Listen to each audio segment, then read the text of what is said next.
Assalamualaikum warahmatullahi wabarakatuh. Perkenalkan, nama saya adalah Ari Suryanto, calon guru penggerak angkatan 7 dari Samarinda. Saya akan memaparkan mengenai koneksi antar materi yaitu kesimpulan dan refleksi modul.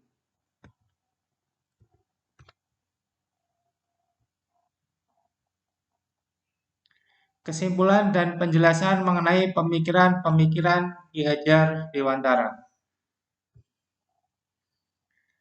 Ki Hajar Dewantara membedakan kata pendidikan dan pengajaran dalam memahami arti dan tujuan pendidikan. Pengajaran merupakan proses pendidikan dalam memberi ilmu atau berfaedah untuk kecakapan hidup anak secara lahir dan batin. Sedangkan pendidikan memberi tuntunan terhadap segala kekuatan kodrat yang dimiliki anak agar ia mampu mencapai keselamatan dan kebahagiaan yang setinggi-tingginya baik sebagai seorang manusia maupun sebagai anggota masyarakat.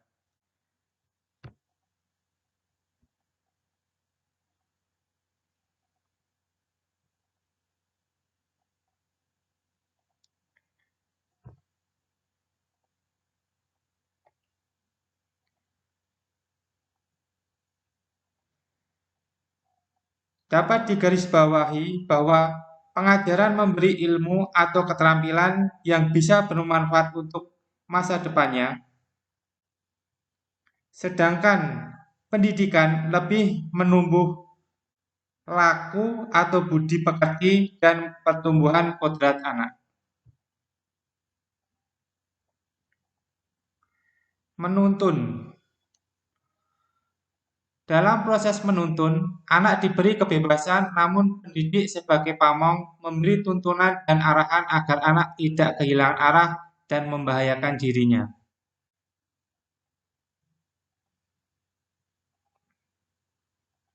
Guru sebagai seorang pamong menuntun dengan konsep trilogi pendidikan Ki Hajar Dewantara, yaitu Ingarso Sung Tulodo, di depan menjadi teladan, Ingmadyo Mangunkarso, di tengah membangun motivasi, Tutwuri Handayani, di belakang memberi dorongan.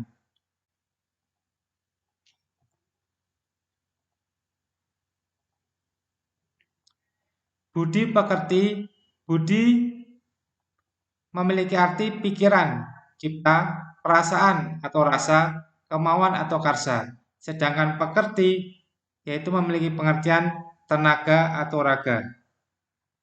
Menurut Ki Hajar Dewantara, budi pekerti atau watak atau karakter merupakan perpaduan antara gerak pikiran, perasaan, dan kehendak atau kemauan sehingga menimbulkan tenaga.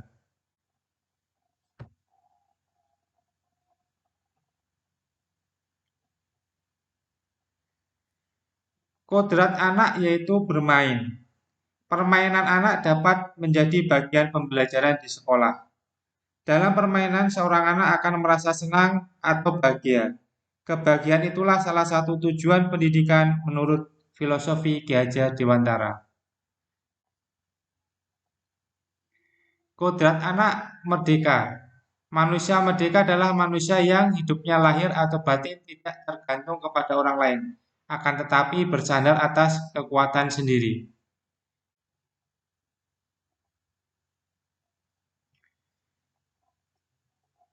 Dalam menuntun laku dan pertumbuhan kodrat anak, Ki Hajar Dewantara mengibaratkan peran pendidik seperti seorang petani atau tukang kebun. Anak-anak itu seperti biji tumbuhan yang disemai dan ditanam oleh Pak Tani atau Pak Tukang Kebun di lahan yang telah disediakan. Anak-anak itu bagikan bulir-bulir jagung yang ditanam. Bila biji jagung ditempatkan di tanah yang subur, dengan mendapat sinar matahari dan pengairan yang baik, maka meskipun biji jagung adalah biji jagung yang kurang baik atau kurang berkualitas, dapat tumbuh dengan baik karena perhatian dan perawatan dari Pak Tani. Demikian sebaliknya, meskipun biji jagung merupakan biji jagung yang berkualitas, namun ditanam di tanah yang tandus, tanpa perawatan, dan tanpa pengairan yang baik, maka biji jagung tersebut akan tumbuh dengan tidak optimal.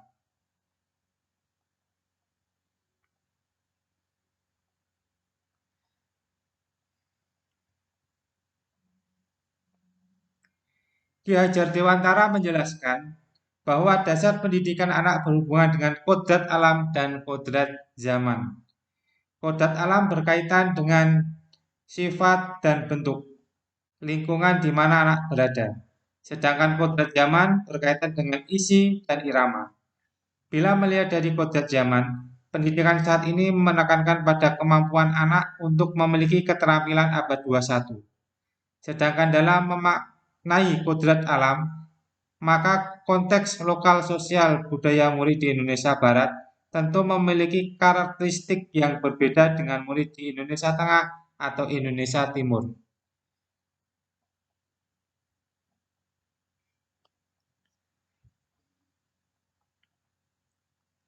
Baik, kita masuk ke refleksi, yaitu sebelum saya mempelajari materi modul titik satu ini, saya lebih fokus pada pencapaian materi dan nilai, sedangkan murid sebagai objek. Setelah saya mempelajari modul 1.1 ini, saya akan lebih memperhatikan kodrat anak dan tugas guru yaitu menuntun dengan mengedepankan trilogi Ki Hajar Dewantara dan menumbuhkan budi pekerti atau karakter. Tindakan atau praktek yang akan saya lakukan di kelas nanti yaitu membuat kesepakatan kelas. Materi dibuat menyenangkan bagi anak dengan permainan-permainan dan menerapkan budi pekerti atau karakter dengan 5S selama proses belajar, yaitu senyum, sapa, salam, sopan, santun.